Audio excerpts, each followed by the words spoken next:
Bit of breaking news, and the Israeli Prime Minister Benjamin Netanyahu has said he intends to annex the Jordan Valley in the occupied West Bank if he is to stay in power after the coming election. We've got Harry Fawcett in West Jerusalem to talk us through this. Harry, well, please do that, actually, and explain exactly where are we talking about, the Jordan Valley?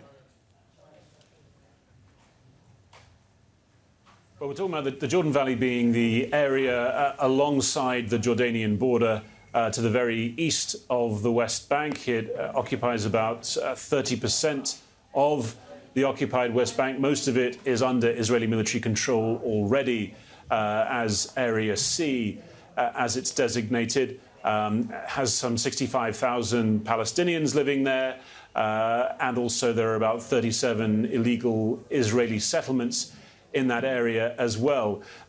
What's interesting about this statement, though, is that it's not really as was sold just minutes before Netanyahu went to the podium to make it. Already there were indications that this was going to be a very political statement in the final week of the election campaign, as he's desperately trying to get more and more right-wing votes for his Likud ruling party.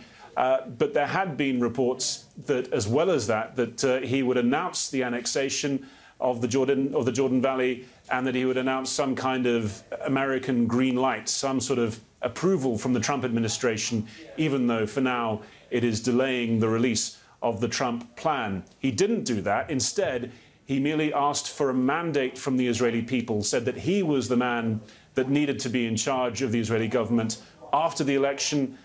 In advance of the Trump peace plan coming out, that Yair Lapid and Benny Gantz, the co-leaders of the main opposition party, they wouldn't be able to get it done. And then he started to detail some of the follow-on effects of such a plan. But it is just a plan, and he has made similar such promises in the past, before previous elections, indeed before the last election in April, that ended with coalition talks breaking down so dramatically and Netanyahu calling for another election.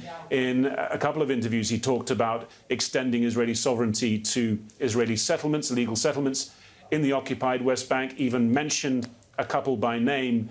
And one of the main Israeli political reporters in this country, Anshel Pfeffer, was tweeting just before this announcement, saying that you have to remember that in the coalition talks that happened after that election, he rode back or didn't give any ironclad commitments. So there is some skepticism about all this from the Israeli media. Indeed, when it was clear just how much of an electoral statement this was, when that became clear, a lot of the channels moved away from him in mid-speech and started in a fairly mocking tone talking about here's another supposedly dramatic statement from Benjamin Netanyahu. So we have to see it in that light. Interesting stuff. OK, thank you, Harry Fawcett in West Jerusalem, with that update.